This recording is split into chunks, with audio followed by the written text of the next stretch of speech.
안녕하세요, 청취자 여러분. 저는 40대 후반으로 향해 가는 몸도 마음도 건강한 아들을 하나 키우고 있는 주부입니다. 얼마 전에 아들의 학교에 일이 생겨서 찾아갔다가 겪게 된 기가 막힌 이야기를 여러분들께 들려드리기 위해서 이곳을 이렇게 찾아오게 되었습니다. 여러분들은 다양한 의미로 살면서 잊을 수 없는 사람이 몇이나 되실까요? 저는 사실 손에 꼽히는 수준으로 적게 있었는데 제가 어린 시절부터 당했던 수모를 잊지 못해 기억하는 사람들이었습니다. 제 인생의 끈을 놓게 만들고 싶었던 사람들이자 악착같이 이를 악물게 한 사람들이기도 하고요. 절대로 잊어서는 안 될 인간들이라 마음 깊은 곳에 꽁꽁 감춰둔 판도라 상자 같은 것입니다. 저는 그 사람들 덕분에 어떻게 보면 제 인생을 함께 걸어나갈 동반자를 만나기도 했지만 반대로 그 인간들을 만나지 않았다면 비뚤어지지 않았을 것 같기도 합니다. 제가 애둘러서 이렇게 표현을 하니 어떤 이야기가 펼쳐질지 상당히 궁금하시죠? 제 이야기를 듣다 보면 여러분들도 저와 함께 이를 갈게 될지도 모르겠습니다.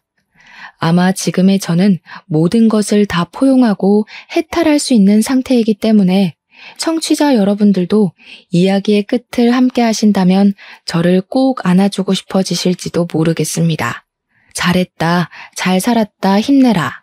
그런 상투적인 말도 저에게는 큰 응원이자 용기였기 때문에 청취자 여러분들 또한 저에게 따뜻한 말 한마디 부탁드리겠습니다. 언어라는 것은 마음속에 담아두지 말고 표현을 해야 하는 거라고 하더라고요. 저도 제가 받았던 이 상처를 말로써 표현을 해보려고 이렇게 사연을 올려봅니다. 제 사연이 여러분들께 소개가 될지 긴가민가 하지만 그래도 한번 용기를 내서 다 털어버리겠다는 마음으로 줄줄이 제 이야기를 늘어놓아 보겠습니다. 함께 울고 함께 웃어주신다면 더할 나위 없이 이 글을 쓰게 된 저의 용기를 칭찬하게 될 것 같습니다. 그렇다면 지금부터 제 아픈 이야기, 황당한 이야기를 들려드릴게요. 태어났을 때 누구는 금수저를 물고 태어나고 누구는 흙수저를 물고 태어난다고 요즘은 그렇게들 많이 표현을 하더라고요. 어디 아파트에 사냐, 부모님이 무슨 차를 끌고 다니냐, 나라에서 나오는 지원금을 받냐 안 받냐. 그런 걸로 어린 아이들조차도 너는 금수저다, 너는 흙수저다 한다면서요. 저는 그 이야기가 참 우습게 느껴집니다. 흙수저 또한 흙으로 빚은 수저 정도는 들고 태어난다는 이야기 아니겠습니까? 저는 그 흙수저조차도 가지고 태어나지 못한 이 세상에 태어나서는 안 될 취급을 받은 아주 불쌍하게 처절한 아이였습니다. 저희 어머니라고 부르고 싶지도 않은 그 여자는 미혼모의 몸으로 저를 임신해서 제가 뱃속에 들어있는 10개월 내내 저를 감추고 그 누구에게도 드러내지 않았습니다. 어머니께서는 저를 낳고 나서도 버릴지 말지 한참을 고민했던 사람인 것 마냥 멍하니 계셨다고 했습니다. 저를 병원에서 낳은 것도 아니었고 아직도 저는 제가 어디서 태어났는지 알 수가 없습니다. 길바닥인지 아니면 허름한 모텔인지 아무도 알려주지 않아서 알 수가 없었죠. 단지 제가 병원에서 태어나지 못했다는 것을 알고 있는 건 제가 이미 태어난 뒤에 구조가 되었다는 걸 어머니에게서 듣고 알고 있기 때문입니다. 어머니는 저를 버리려고 했고 그걸 알게 된 누군가의 신고로 저는 병원으로 이송이 되었고 어쩔 수 없이 보호자가 된 어머니께서 출생신고까지 할 수밖에 없었던 기구한 이야기인 것이죠. 어영부영 저를 떠맡게 된 어머니께서는 저를 챙겨주시다가도 인생의 회의감이 느껴지면 저에게 아무런 신경도 써주지 않았습니다. 아버지라는 사람은 어머니께서 저를 임신하자마자 책임지라고 할까봐 무서워서 어머니의 곁을 떠났다는 이야기만 들었습니다. 그러니까 제 아버지가 누군지 모르고 지냈죠. 가끔은 존재하지도 않은 아버지의 얼굴을 상상으로 그려내면서 그리워하기도 했었습니다. 어머니께서는 제가 말을 하고 배고픔을 입 밖으로 꺼내던 시기가 온 순간부터 저에게 관심을 딱 끊으셨었거든요. 집으로 불러오는 수많은 남자친구들 사이에서 저는 그분들이 가끔 가다가 사주시는 간식들을 기다리며 하루하루를 보내야만 했습니다. 한마디로 정서적으로 상당히 우울감을 가지고 있었고 소극적인 성격이었으며 어머니의 윽박이 무서워 말을 해도 될까 안 될까 고민만 수두룩한 어린 아이였던 것입니다. 거기다가 말을 알아들을 수 있는 시점이 된 이후부터 어머니께서는 어떤 일이 생겨도 항상 제 탓을 하셨기 때문에 저는 불안한 유년기를 스스로 헤쳐나가야만 하는 잡초 같은 아이였습니다. 어머니께서는 분풀이를 저에게 하셨고 남자친구들과 헤어지게 되면 그것 또한 제가 짐덩어리처럼 붙어있기 때문이라고 생각하셨습니다. 남자가 없으면 삶을 살지 못하는 것처럼 매번 어머니께서는 이 남자 저 남자에게 매달리고 차이고 그렇게 지내셨어요. 지금 생각해보면 어머니가 저를 낳았을 때의 나이가 고작 21살이었으니 그럴 만도 한가 싶습니다. 이해하려고 노력하는 건 아니지만 21살 나이가 얼마나 꽃 같고 아름답습니까? 다른 친구들은 한창 자기를 꾸미고 놀러 다니고 대학 생활을 즐길 때 우리 어머니께서는 방구석에서 제 기저귀를 갈고 있었을 테니 본인의 자존감도 많이 떨어졌을 테고요. 거기다가 남자로 인해 망해버린 인생이라 생각을 하셨으니 남자로 다시 인생을 펴야 한다고 생각할 법도 해서 제가 이 나이가 돼서야 그럴 수 있다는 생각이 드네요. 정서가 온전치 못하고 늘 불안감, 위기감에 시달렸던 저의 다른 사정 또한 좋지 못했습니다. 그러니까 어머니께서 남자친구를 만나고 있을 때는 전기도 들어오고 가스도 들어오긴 했지만 남자친구와 헤어져 아무런 생활비 지원을 받지 못하게 되면 그마저 뚝 끊겼습니다. 학교에 가려면 씻어야 하는데 전기도 들어오지 않고 난방이 되지 않으니 어두컴컴한 욕실에서 차가운 물로 머리를 감고 몸을 씻어야 했습니다. 가난이 정말 싫었지만 그보다 더 싫은 건 너네 집 엄청나게 가난하다며? 하고 저를 조롱하는 친구들이었기에 매일같이 박박 씻었거든요. 저는 찬물에 온몸이 사시나무 떨리듯 떨렸어도 매일같이 씻고 학교에 등교했는데 그때마다 잠결에 눈도 제대로 뜨지 못한 어머니가 시끄럽다고 소리를 지르셨습니다. 매번 제 탓을 하며 가스가 끊긴 것도 전기가 나간 것도 다 저 때문에 이렇게 살게 된 것이라고 하셨습니다. 모든 이유에 저를 갖다 붙이셨어요. 저 때문에 결혼을 하지 못했고 그래서 어쩔 수 없이 이런 가난함을 겪으며 살아야 한다고 저만 없었더라면 어머니의 인생은 달라졌을 거라고 하셨습니다. 그 시대에는 부부가 이혼을 하는 경우도 지금처럼 많지 않았기 때문에 미혼모에게 달라붙는 시선이 엄청나게 나쁘던 시절이긴 했습니다. 여자가 처신을 어떻게 하고 다녔길래 남편도 없이 혼자 애를 키우냐고 손가락질을 하고 당연히 저와 놀지 말라는 학부모들이 늘어났습니다. 저는 아무런 잘못을 하지도 않았지만 늘 그들 사이에 미운 오리 새끼였습니다. 우리 어머니께서 제 밥이나 제대로 챙겨주셨겠습니까? 그랬다면 제 키가 이리 작을 수가 없지 않을까 하는 합리적 의심이 듭니다. 눈만 마주쳐도 욕을 하고 싶고 분풀이를 하고 싶어서 입을 달싹이던 우리 어머니는 당연히 제 식사도 제대로 챙겨주시지 않았습니다. 밥을 제때 먹지 못하고 먹어도 많이 먹질 못하니 저는 늘 저체중으로 힘들었고 기립성 저혈압이 와 앉았다 일어서는데도 머리가 핑핑 돌아 쓰러지곤 했습니다. 학교에서 1년에 한 번 실시하는 체력장이라던가 혹은 건강검진의 날에도 늘 저체중이라 많이 먹어야 된다는 결과지를 받았고 빈혈과 저혈압이 있다고 병원에 내원 요망이라 적혀 있었습니다. 하지만 병원에 갈 돈이 없었기 때문에 저는 단 한 번도 그 결과지를 들고 병원에 찾아가 본 적이 없었습니다. 요즘은 무상교육이다, 무상급식이다 해서 밥도 주고 교육도 공짜로 시켜줬지만 예전에는 학교를 다닐 때 분기별로 등록금과 급식비를 지불해야 했었습니다. 중학교도 고등학교도 전부 말입니다. 저는 매번 그 명세서를 들고 집으로 돌아갈 때가 가장 가슴이 두근두근거렸습니다. 공부도 못하는 게 어차피 대학도 못 갈 것인데 뭐 한다고 그 돈을 내고 학교를 다니라는 소리를 매번 입버릇처럼 하셨기 때문에 진짜로 돈을 주지 않으실까 싶었던 것이죠. 그 돈이면 우리 어머니의 며칠간 생활비나 다름없었기에 저는 항상 분기가 되면 돈을 내야 한다는 것에 스트레스를 받고 있었습니다. 매번 돈을 밀리고 제대로 수납을 하지 않으니 교무실에 불려가서 인격 모독을 당해야만 했습니다. 그때는 촌지라는 것도 유행이었는데 뭐 돈 한 푼 없는 비렁뱅이에게 뭘 기대하겠습니까? 그러니 학교 선생님들도 저를 대부분 막대하셨죠. 하지만 중학생 때 유난히 저에게 친절하셨던 담임 선생님이 딱 한 분 계셨습니다. 그 선생님은 잊히지가 않습니다. 늘 등록금으로 힘들어하고 돈이 없어서 주눅이 들어있었던 저를 불쌍히 여기셔서 등록금을 대신 내주기도 하셨던 분이셨거든요. 저에게 학교를 그만두고 싶어도 중학교 졸업조차 못하면 사회에서 아무짝에도 쓸모없는 사람이 된다고 고등학교까지 꼭 졸업하라고 용기를 주셨습니다.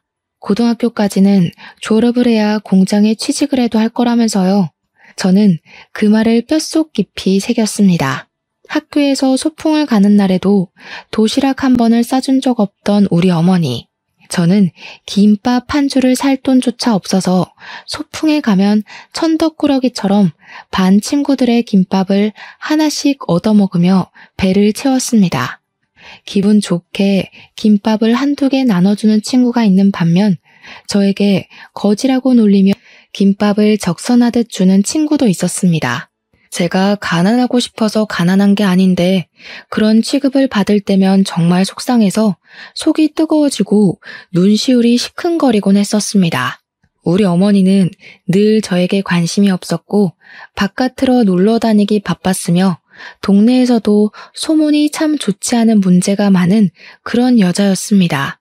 하지만 어머니는 항상 제 탓을 하셨고 저는 그 말에 익숙해져 있었기에 정말로 어머니의 불행함은 모조리 나의 탓이구나, 내가 존재해서 그런 거구나 하며 지내게 되었습니다.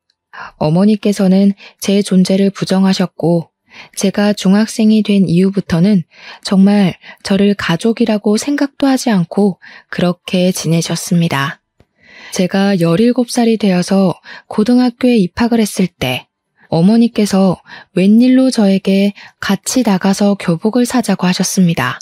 중학생 때도 학교 졸업하는 선배들이 물려주는 교복을 3년 내내 입고 지냈었기 때문에 새 교복을 사준다 하니 정말 날아갈 듯이 기뻤습니다.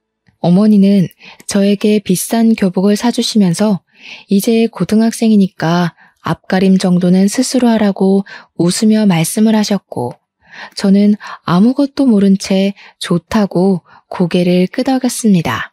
그저 그때는 새 교복을 사게 되었다는 것, 그거 하나만으로도 너무 행복했기에 어머니의 말 속에 숨겨진 뜻이 무엇인지 전혀 눈치를 채지 못했습니다. 그렇게 새 학기를 기다리던 어느 날, 교복을 머리맡에 두고 깊은 잠이 들었는데 다음 날 눈을 떠보니 어머니께서 집에 계시지 않더라고요. 처음에는 그저 어머니께서 아침부터 볼 일이 있으셨나 보다 하고 말았습니다. 가끔 그렇게 일찌감치 사라지시는 날이 있었거든요. 그런데 그날 밤이 되도록 어머니께서는 집에 돌아오지 않으셨고 저는 자고 있으면 알아서 들어오시겠지 하면서 잠을 청하게 되었습니다. 제 예상과는 달리 어머니께서는 그날도 집에 돌아오지 않으셨고 저는 어디 가까운 곳으로 여행이라도 가셨나 보다 하면서 학교를 아무렇지 않게 다니고 있었습니다. 3일이 지나도록 어머니께서 돌아오지 않자 저는 점점 불안해졌고 일주일이 지난 시점에서야 알게 되었습니다. 어머니께서 저를 버리고 혼자서 떠나셨다는 사실 말입니다. 어머니께서 떠나셨다는 걸 자각하게 되었을 때 저는 정말 눈앞이 캄캄해지는 느낌을 받았습니다. 그 전에도 돈이 부족한 생활을 하곤 했지만 정말 1원 한 장 제 손에 쥐어주지 않고 그렇게 떠나실 거라고는 상상도 해본 적이 없었으니까요. 경찰 앞을 정말 몇 번이나 왔다 갔다 했는지 모르겠습니다. 결국 용기를 내어 경찰서에 들어가 우리 어머니께서 가출을 하신 것 같다고 신고를 하게 되었습니다. 경찰들은 귀찮은 걸 떠안았다는 표정으로 저에게 다른 보호자분은 어디에 있냐고 물어보셨고 저는 아버지가 없었기에 다른 보호자는 없다고 이야기를 했습니다. 그 말이 끝나기 무섭게 경찰들의 표정이 바뀌더니 막 분주하게 이곳저곳 연락을 넣고 저에게 집에 같이 가보자고 말씀을 하셨습니다. 어머니와 제가 간신히 몸을 닐 만한 원룸으로 경찰들과 함께 걸어가고 있는데 대뜸 저에게 다른 보호자가 없으면 보호시설을 가야 하지 않겠냐고 이야기를 꺼내더군요. 경찰분들이 전화통화를 하던 곳은 제가 임시로 지낼 만한 보육원 같은 보호시설이었던 것이었습니다. 보호시설이 요즘은 시설도 좋고 전문적인 선생님들이 상주하고 계시지만 그때 당시에는 그렇지 못했습니다. 시설도 나빴지만 무엇보다 나쁜 원장이 참 많았고 아이들을 상대로 앵벌이를 시킨다던가 무급으로 노동을 시킨다던가 하는 일이 생각보다 꽤 많았습니다. 한마디로 지금보다 더 나쁘면 나빴지 좋을 상황은 아니라는 생각이 들어서 저는 보육시설에 가고 싶지 않다는 생각이 번쩍 들었습니다. 정말 너무너무 무서웠습니다. 어머니께서 혹시라도 나중에 제 생각이 난다면 저를 찾아오실 수도 있다고 생각을 했고 고아원은 죽기보다 가기 싫었습니다. 또 그 시설에 있는 아이들이 엇나간 아이들의 표본이라고 생각을 했거든요. 거기 가면 다 일진들만 수두룩하게 있을 것 같아서 도망치고 싶었습니다. 저는 결국 경찰들의 팔을 뿌리치고 엄마가 돌아오실 거예요 하고는 저희 집 반대 방향으로 뛰었습니다. 경찰들을 따돌린 후에서야 조심히 주위를 살피며 집으로 돌아왔고 오지 않을 걸 알면서도 어머니를 계속해서 기다렸습니다. 저는 어쩔 수 없이 혼자의 생활에 적응을 하게 되었고 새학기가 찾아와 고등학교에 입학을 하게 되었습니다. 학교가 신식 건물이라 그런지 급식이 나왔고 제가 저소득층으로 인정을 받았기 때문에 급식비를 지원받아서 밥을 공짜로 먹을 수 있게 되었습니다. 급식이 부실하긴 했지만 집에 있어봐야 내내 굶으니까 학교에서 주는 밥을 배불리 먹으려고 욕심을 부려 급식을 먹기도 했습니다. 저의 그런 모습을 보고 학교 선생님들도 동급생들도 저를 거지라고 놀리기 시작했고 자연스럽게 왕따가 되었지만 몇 년을 겪었던 일이기에 대수롭지 않게 생각했습니다. 점심을 배불리 먹을 수 있다는 것만으로도 학교 생활이 무척이나 즐거웠거든요.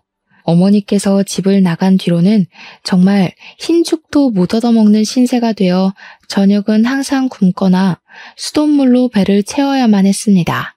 동급생 여자애들은 저를 무시하기 시작했는데 그중에 유독 민지라는 여자아이가 저를 그렇게 괴롭히고 못살게 굴었습니다.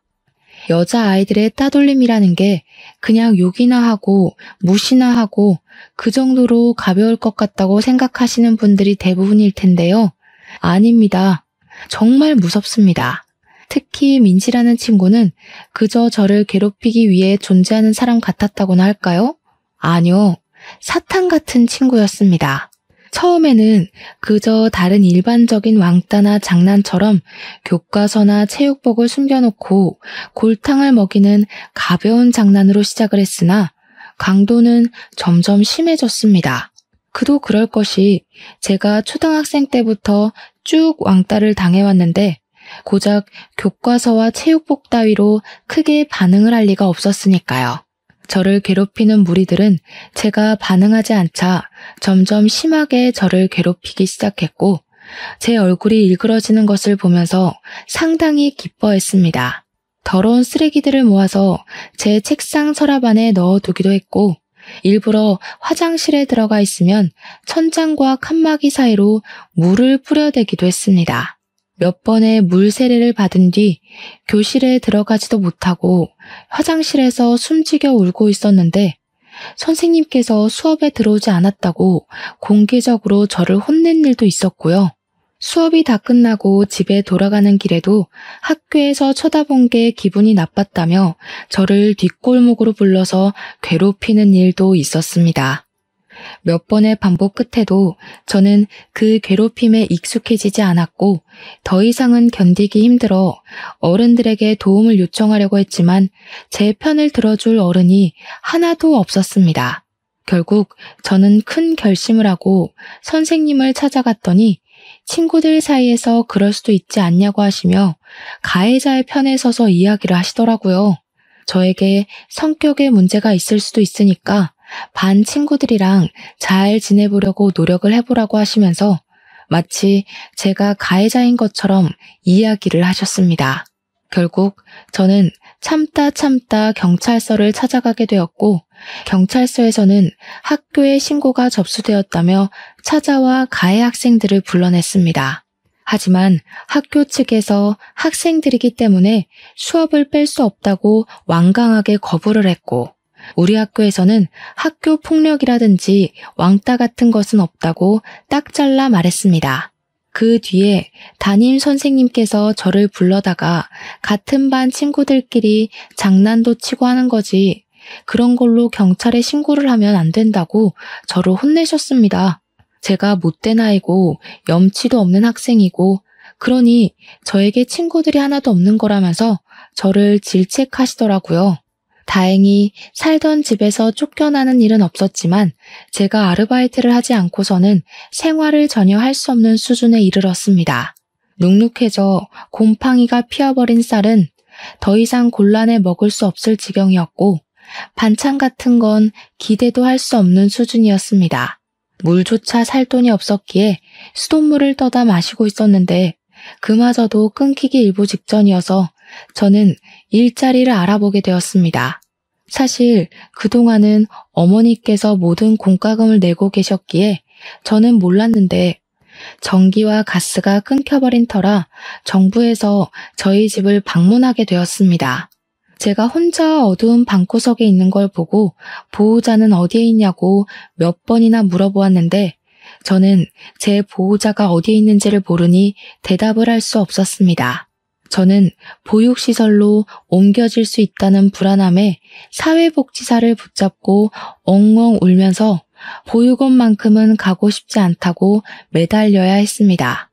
복지사는 저에게 보육시설이 나쁜 곳이 아니라고 지금보다 훨씬 더 좋은 생활을 할 수 있을 거라며 저를 달랬지만 저는 극구 거부를 했습니다. 갖은 핑계를 다 대면서 혹시라도 돌아올 어머니를 기다리고 싶다고 이 집으로 분명 돌아오실 거라고 필사적으로 보육시설에 가는 것을 거부했습니다. 결국 복지사는 주민센터와 연계해서 저를 지원해 줄 수 있는 국가법이 있나 찾아보기 시작했고 저는 그제야 제가 몰랐던 사실 하나를 알게 되었습니다. 등본을 떼어보니 저와 어머니가 완벽하게 세대 분리가 되어 있더라고요. 그러니까 저희 어머니는 저를 버리고 떠나서 재혼을 하시고 살림을 차린 것입니다. 저를 버리고 떠나서 새 남자를 만나서 잘 먹고 잘 사는 건지 제 걱정은 정말 단 한 번도 하지 않은 건지 당연히 이 부분도 제가 하염없이 어머니를 기다리고 있는 걸 알고 있는 주민센터 공무원분께서 연락을 해주셔서 알게 되었습니다. 제가 혼자 너무 힘들게 생활하고 있으니 몰래 우리 어머니를 찾아서 연락을 했는데 어머니께서 딱 잘라 말씀하셨다고 하더라고요. 자기에게는 딸 같은 거 없다고. 걔 내 딸 아니고 잠시 맡아 키워준 거라고요. 죽든 말든 상관없으니 연락하지 말라고 하셨다네요. 저는 완벽하게 버려졌다는 기분을 처음으로 느끼게 되고 완전히 자포자기를 하게 되었습니다. 저는 학교 생활을 제대로 하지 못했기 때문에 늘 전교 꼴찌했고 그걸 알게 된 민지는 제 성적표를 반 친구들과 돌려보며 저를 조롱했습니다. 비렁뱅이 새끼가 공부까지 못하면 진짜 제대로 인생 망한 거 아니냐고 깔깔거리면서 친구들이랑 저를 놀려대는데 정말 부끄러웠습니다. 제 교과서를 찢으면서 공부도 못하는 게 이런 게 필요하긴 하겠냐고 쓰레기통에 버리기도 했습니다. 민지는 소위 말하는 일진이라는 선배 오빠들과 어울려 다니면서 오토바이를 타고 폭주족 흉내를 내고 담배를 태우고 술을 마시기도 했습니다. 제가 편의점에서 일을 하는 것을 알게 된 민지는 학교가 끝이 나면 제가 일하는 편의점에 찾아와서 담배를 내놓으라고 저를 협박하기도 했습니다. 저는 절대로 줄 수 없다고 말렸지만 제 머리를 툭툭 치면서 비렁뱅이는 시키는 일이나 똑바로 하라고 모욕을 주더라고요. 결국에는 일진 오빠들까지 데리고 와서 저를 위협하며 협박을 했고 저는 울면서 사정했지만 결국 담배를 강탈당하고 말았습니다. 거기서 조용히 넘어갔으면 행복한 결말이었을지 모르겠지만 세상은 항상 제 편을 들어주지 않았습니다. 그들이 길거리에서 담배를 피우다가 신고를 당하게 되었고 경찰이 조사를 하다가 저희 편의점까지 찾아오게 된 것입니다. 당연히 편의점은 영업정지를 당하게 되었고 화가 나신 점주님은 저에게 일방적인 해고 통보를 내렸습니다. 저는 어쩔 수 없는 일이었다고 변명을 했지만 어른들의 사정에 제 이유 따위는 중요하지 않았던 것이죠. 점주님은 저에게 영업 손실까지 책임을 지라고 돈을 내놓으라 하셨습니다. 저는 얼마 되지 않는 돈이지만 적금을 부었던 통장을 깨서 점주에게 고스란히 바쳐야 했습니다. 저는 악착같이 신문 배달을 하고 패스트푸드점이며 제가 할 수 있는 일은 빠짐없이 다 하면서 일을 하고 하루하루를 버텨나갔습니다. 고등학교 2학년이 되고 나서 민지와 드디어 다른 반으로 갈라지게 되었고 저는 학교 생활에 한 줄기 빛을 본 듯한 기분이 들었습니다. 물론 다른 학교로 떨어진 것은 아니니까 언제든지 저를 찾아와서 괴롭힐 수 있다고 생각을 했지만 쉬는 시간만 잘 피해 다니면 되겠다고 생각을 했습니다. 저는 행복한 상상을 하며 지내고 있었는데 어느 날 집주인분께서 저를 찾아와 전세금 300만 원 올려달라고 하셨습니다. 당장 300만 원이 어디에 있겠냐고 사정사정을 했지만 3개월밖에 시간을 더 주지 못한다고 돈이 없으면 지금이라도 집을 빼서 나가라고 하더라고요.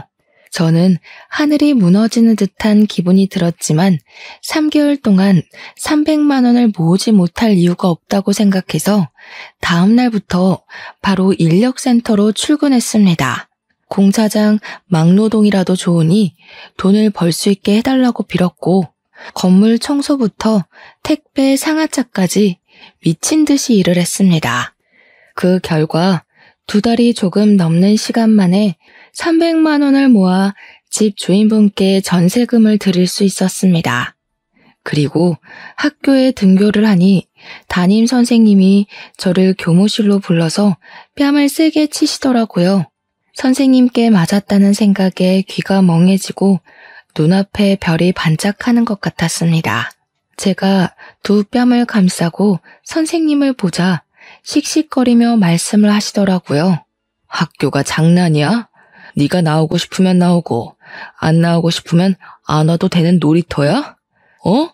이 새끼가 아주 이렇게 난장판으로 학급 분위기 조성할 거면 자퇴를 해. 저는 정말 너무나도 속상했습니다. 다른 이유도 아니고 의식주를 해결하기 위해서 학교를 나오지 못한 것인데 저를 문제아 취급을 하니까요. 하지만 악몽은 거기서 끝나지 않았습니다. 제가 새로 구한 아르바이트가 2층에 있는 파스타 집이었는데 저녁밥도 해결할 수 있고 생각보다 월급도 짭짤해서 마음에 드는 일자리였습니다. 그런데 그 건물 3층에 주점이 들어와 있었거든요. 제가 파스타집에서 마감 아르바이트를 끝내고 집으로 돌아가는데 그걸 민진의 일당이 목격을 한 것이었습니다. 간판이 꺼진 파스타집에서 나온 거라 생각하지 않고 제가 주점에서 일을 했다고 생각을 한 건지 학교에 이상한 소문을 내기 시작한 것입니다. 당연히 학교는 뒤집어졌고 저는 파스타집에서 아르바이트를 한 것이라고 속상함을 토로했습니다. 하지만 제 말을 믿어주는 사람은 아무도 없었습니다. 저를 믿지 못한 담임 선생님은 파스타집까지 찾아오셨고 제가 실제로 그곳에서 아르바이트를 하고 있다는 걸 보고 나서야 믿어주셨죠. 이미 소문은 전교생들에게 다 퍼져 있었고 저는 일일이 그 친구들을 찾아가서 주점에서 일을 하는 게 아니라고 해명을 할 수가 없었습니다. 결국 학부모의 항의 전화가 걸려오고 학교에서는 저에게 학교의 이미지를 실추했다고 하며 자퇴를 권유했습니다. 저는 죽어도 졸업장을 받고 싶다고 했지만 그러면 강제 전학을 보내겠다고 했어요. 저는 결국 고등학교 2학년이 되어서 학교를 그만두고 말았습니다. 저는 희망을 잃지 않고 계속해서 일을 하며 쉼없이 버텨냈고 20살이 되었습니다. 취직을 하고 싶었지만 내세울 게 없고 고등학교마저 중퇴이니 취직을 할 수 없었습니다. 저는 아르바이트를 전전긍긍하며 난방 올 때도 찬기가 가시지 않는 반지하 단칸방에서의 삶을 벗어나지 못하고 있었습니다. 그러다가 모르는 번호로 전화가 걸려와 받게 되었는데 제 계좌가 범죄의 연루가 되어서 지급 정지 처분을 받게 되었다며 웬 검사라는 사람이 전화를 했더라고요. 그럼 저는 어떻게 하냐고 했더니 통장에 있는 돈을 검찰청에서 관리하고 있는 계좌로 이체를 하라고 시키는 게 아니겠습니까? 저는 너무 놀라기도 했고 제 돈이 불법 자금에 연루가 되었다고 하니 무섭기도 해서 그 검사가 시키는 대로 바로 이체를 했습니다. 다들 예상하셨다시피 그 전화는 보이스피싱 전화였고 저는 정말 제 평생을 모아온 돈 800만 원을 그 전화 한 통화에 전부 잃게 되었습니다. 비어버린 제 통장 잔고를 확인했을 때 경찰서에 찾아가 울면서 제 돈 돌려달라고 외쳤으나 난감해하던 수사관님을 보았을 때 저는 정말 죽고 싶다는 생각 외에 아무런 생각도 들지 않았습니다. 저는 왜 이런 운명을 달고 태어나서 이렇게 불쌍하고 기구하게 살아야 하나 엄청 슬펐습니다. 저는 결심을 했습니다. 인생을 끝내기로요. 한강에서 이때까지 살아온 모든 삶을 포기하기로 마음먹고 다들 많이 오른다는 한강다리 정 가운데에 서서 해가 지는 노을을 바라보며 뛸 준비를 마쳤습니다. 어디에서 보니까 머뭇거리다가는 사람들이 말린다고 하기에 결심이 서자마자 난간을 밟고 재빠르게 뛰어내리려고 하는데 누가 뒤에서 저를 끌어안고 힘으로 난간에서 떼어놓더라고요. 죽기로 마음을 먹은 저는 초인적인 힘을 발휘해 난간을 뛰어넘으려고 애를 썼지만 그 남자의 힘에 밀려서 나자빠지게 됐습니다. 내가 죽겠다는데 당신이 뭔데 나를 방해해? 아직 고등학생 같은데 뭐 때문에 벌써 삶을 끝내려고 하는 거야? 오히려 저에게 소리를 치면서 화를 내는 남자 옆에는 중년의 아저씨도 함께 있었습니다. 둘이 부자지간으로 보였는데 남자는 계속해서 저에게 고등학생이 하면서 화를 내더라고요. 제가 돈이 없어서 옷을 사지 않았기에 20살에도 내내 교복을 입고 지냈었거든요. 이렇게 사느니 그냥 죽는 게 낫다고요. 제 말에 남자와 아저씨는 저를 힘으로 질질 끌고 다리 밖으로 나와 근처에 보이는 커피숍에 들어가 저에게 따뜻한 차 한 잔을 사주셨습니다. 저에게 죽을 힘으로 살라고 하는데 그 말도 버겁고 억울해서 눈물이 나오더라고요. 당신들이 뭘 한다고 저한테 그런 소리를 하세요? 부모한테 버림을 받고 평생을 돈이 허덕이며 살다가 겨우겨우 모은 돈까지 보이스피싱 당했다고요. 처음 보는 사람들 앞에서 엉엉 울면서 콧물까지 쏟으니 그 부자가 당황해 하더라고요. 아저씨는 저에게 같이 어디 좀 가자 하시더니 밖에 세워둔 차에 올라타라고 했고, 저는 이게 납치 같은 건가 싶기도 했지만 어차피 죽을 목숨이었으니 상관없다 생각하고 차에 올라탔습니다. 차 안에서 이야기를 하는데 남자는 27살이고 사진작가로 일을 하고 있다고 했고, 아저씨는 예상대로 그 남자의 아버지였습니다.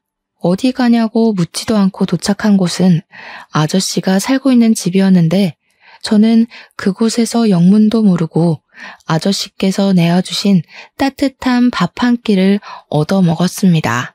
밥을 다 먹고 뻘쭘하게 앉아 있는데 아저씨께서 저에게 지갑에 있는 돈을 다 털어주시면서 내일도 이 돈으로 밥을 사 먹으라고 하셨습니다. 남자는 저에게 명함을 주면서 일을 할 곳이 없어서 걱정이라면 본인의 사진 보조로 써주겠다고 찾아오라고 했습니다. 저는 그 집에서 나와 골목을 걷다가 그 아저씨가 준 돈을 주머니에 넣었고, 다음날 아저씨가 말씀하셨던 것처럼 그 돈으로 점심을 사 먹었습니다. 일주일 동안 고민을 하다 결국 남자에게 받은 명함에 적힌 번호로 전화를 걸었고, 굶지는 않게 해주겠다는 말에 남자의 보조로 일을 하게 되었습니다. 남자는 포토상을 받기도 했던 신인 작가였고 이름을 점점 알리고 있는 사람이며 작업물 또한 꽤 되는 전문가였습니다. 저는 그 남자 옆에서 4년이라는 시간 동안 카메라를 정리하고 필요한 렌즈를 전달하고 인화 작업을 돕고 조명을 설치하는 일을 하며 완벽한 보조로서 손발을 맞춰가게 되었습니다. 처음에는 이 일을 얼마나 할 수 있을까 싶었지만 밥도 몇 끼 챙겨주고 월급까지 섭섭지 않게 챙겨주니 일이 고돼도 버티게 되더라고요. 저는 그렇게 같이 일을 하며 정을 붙이고 7살이라는 나이를 극복하고 결혼까지 하게 되었습니다. 남편의 어머니는 남편이 어린 시절 일찌감치 돌아가셔서 남편은 시부와 둘이서 아웅다웅하며 살았다고 하더라고요. 시부는 제가 어떤 유년 시절을 겪었는지, 어떤 마음으로 삶을 포기하려 했는지, 다시 용기를 내어 살게 되었는지 알고 계신 분이라 결혼을 반대하지 않으셨습니다. 저를 내내 옆에서 지켜봐 주셨기에 오히려 잘 됐다면서 저희의 결혼을 진심으로 축복해 주셨고, 저와 남편은 행복한 결혼식을 올리게 되었습니다. 과거가 저를 붙잡고 힘들게 하긴 했지만 결혼 이후에 많이 안정이 되었고 제 상처를 극복하는데 남편이 참 많은 도움을 주었습니다. 저희는 촬영 일정이 들쑥날쑥했기에 딱히 집이 필요하다고 생각되지 않아 시부와 함께 합가해서 살고 있었습니다. 그러다가 정말 적당한 시기에 제가 임신을 하게 되었고 너무나도 소중한 우리 아들을 낳게 되었습니다. 아이를 키우는 동안 남편의 일을 돕진 못했지만 이 소중한 아이를 옆에서 내내 지켜볼 수 있다는 게 행복하고 즐거웠습니다. 우리 아들은 또래보다 잘 먹기도 하고 편식도 전혀 하지 않아서인지 키가 참 컸습니다. 제가 키가 작고 말라서 우리 아들도 작으면 어떡하지? 하고 고민했는데 남편이 기골이 장대해서 그런지 아들도 남편 따라 크더라고요. 또래보다 힘이 좋으니 솔직히 걱정이 되기도 했습니다. 시대가 변하면서 학교 폭력에 관한 법도 많이 늘었고 우리 아들이 다른 친구들을 괴롭히지 말라는 법도 없으니까요. 그래서 저는 어릴 때부터 우리 아들에게 아예 운동을 가르치기 시작했습니다. 운동을 배우면 힘을 어떻게 사용해야 할지 스스로 깨칠 것 같아서 가르쳤는데 우리 아들이 운동에 정말 소질이 있어서 어릴 때부터 대회에 나가서 상도 받고 하더라고요. 태권도, 검도, 합기도를 시키고 12살 때부터는 아예 유도까지 정식으로 가르치기 시작했습니다.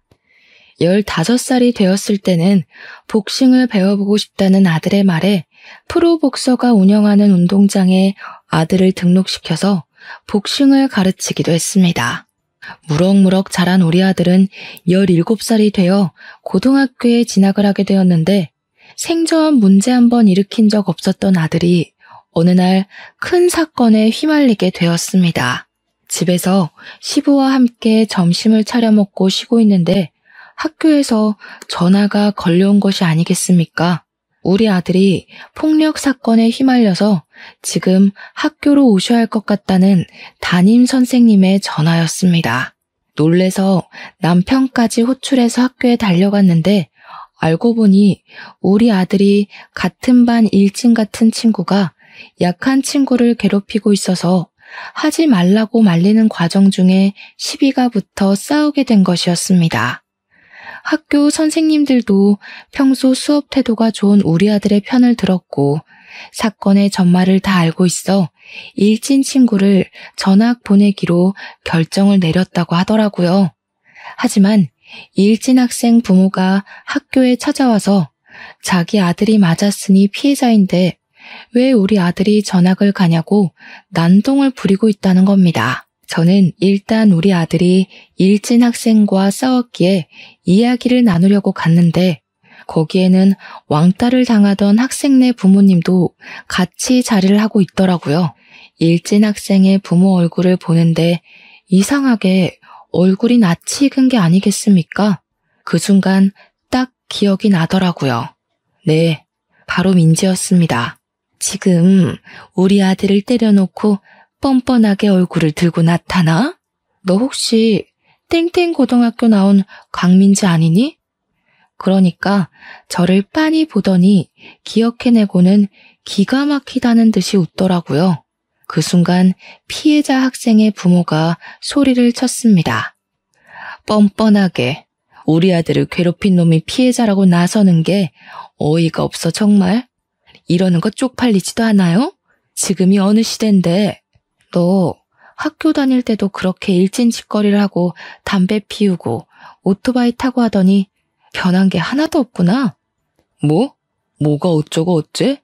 담배를 피우고 오토바이를 타요? 우리 와이프가? 순간 민지가 사색이 되어서 입을 합 다무는데 민지 남편이 민지를 확 째려보면서 말을 하더라고요. 학교 다닐 때 조신하게 공부만 했다고 그래서 유학도 갔다 왔다고 하더니 생양아치였다고? 제가 누굴 닮았나 했더니 이것은 사기꾼 아니야? 그러면서 갑자기 민지네 부부가 부부싸움을 시작하는 게 아니겠습니까? 피해자 학생 부모와 저희 부부 모두 어이가 없었죠. 민지가 오해가 있다면서 자기가 다 설명할 테니 시부모에게는 비밀로 해달라고 남편에게 사정사정을 하는데 제가 이때다 싶어 폭로를 이어나갔습니다. 오해는 무슨 오해야. 너 내가 일하던 편의점에 와서 담배 내놓으라고 난리쳐서 영업 정지까지 먹였잖아. 제 말에 민지 남편이 거칠게 넥타이를 풀면서 쪽팔려 죽겠다고 소리를 치더라고요. 그러던 와중에 교무실에 웬 노부부가 나타나서는 민지 아들한테 달려가 우리 손주, 귀한 우리 손주 얼굴 누가 이렇게 만들었냐고 침 튀기며 소리를 지르더군요. 제 아들의 멱살을 잡은 할머니가 네가 우리 손주 때린 거냐고 난리를 치는데 남편이랑 저랑 기가 막혀서 빤히 바라보았습니다. 그런데 정말 다시 생각해도 너무 소름 끼치고 어이가 없네요. 그 할머니가 글쎄 저를 버리고 떠난 제 친모이지 뭡니까? 엄마? 순식간에 찬물을 끼얹은 것 마냥 조용해지고 친모는 저를 보더니 손을 벌벌 떨면서 얼굴이 시퍼렇게 질리더군요. 제 남편도 어리둥절해서 저를 바라보는데 보아하니 친모랑 재혼한 남자의 아들이 민지의 남편인 것이었습니다. 교무실은 완전히 난장판이 되었죠. 저 사람이 너 버리고 갔다는 그 친모? 하루아침에 가출을 하더니 딴 남자랑 재혼해서 나 같은 거 모른다고 했던 그 친모. 이게 다 무슨 소리야? 딸아이 하나 있던 거 전 남편이 데려갔다고 하지 않았어? 그래서 우리 아들을 친자식처럼 생각하고 싶다고 그랬잖아. 그들의 막장 이야기를 듣다 보니 상황이 모두 정리가 되더라고요. 민지는 제 남편에게 요조 숙녀인 척 연기를 했고 날라리처럼 행동했던 지난 과거를 전부 청산하고 시집을 간 것이었습니다. 친모는 전 남편에게 저를 빼앗기고 상심이 큰 엄마 역할을 하며 새로 생긴 새 아들에게 현모양처 코스프레를 하면서 헌신을 다하고 있었던 것이고요. 하필이면 민지 아들이 큰 사고를 치는 바람에 판도라의 상자가 열려버린 거죠. 저는 그 태풍 한가운데 있는 태풍의 눈이었고요. 민지고 친모고 저에게 매달리며 오해 좀 풀어달라고 하는 거 저는 싹 무시하고 그들이 알고 싶어하는 진실을 알려주었습니다. 민지 쟤는 일진이었고 술 담배는 기본으로 했죠. 양아치 오빠들이랑 어울려 다니면서 오토바이를 탔고요. 저를 엄청나게 괴롭혀서 자살까지 생각했었어요. 저기 제 엄마는 제가 고등학생이 되자마자 인사도 없이 저를 버리고 떠나서는 복지사들이 찾아가자 저 같은 거 모르는 아이라고 친자식 아니라고 부정했고요. 저는 엄마 때문에 돈 한 푼 없이 학교도 제대로 졸업 못했고요. 몇 번이고 죽고 싶었습니다. 교무실에서 배신당한 두 남자의 투닥거림이 시작되었고 곧 욕설이 난무하는 난장판이 되었습니다. 학교에서는 골치 아파하며 결국 민지의 아들을 전학 보내는 것으로 마무리 짓기로 했고요. 그 이후에 친모와 민지가 제 연락처를 어떻게 알았는지 연락이 와서는 저 때문에 둘 다 이혼하게 생겼다고 저를 원망하더라고요. 그게 왜 저 때문이겠어요? 자기들이 과거에 못된 짓 한 만큼 벌 받는 거죠. 저는 그들에게 비웃음을 실컷 날려주며 차단을 걸어버렸습니다. 증거가 없어서 소송전을 펼치진 못했지만 그들도 똑같이 가정에 버림받고 멸시받게 되었으니 아주 쌤통이라 생각합니다. 저는 덕분에 속도 너무 시원하고요. 지금은 우리 아들, 우리 남편, 그리고 시부까지 함께 살면서 너무나도 행복하답니다. 여러분들은 제 사연 어떻게 들으셨나요? 정말로 시원하지 않나요? 여러분들도 속에 묵혀놓은 이야기가 있다면 다 꺼내어 말하는 건 어떨까요? 그럼 저처럼 속이 뻥 뚫리는 경험을 해볼 수 있을 거예요. 아무튼 제 이야기는 여기서 끝입니다. 들어주셔서 정말로 감사합니다.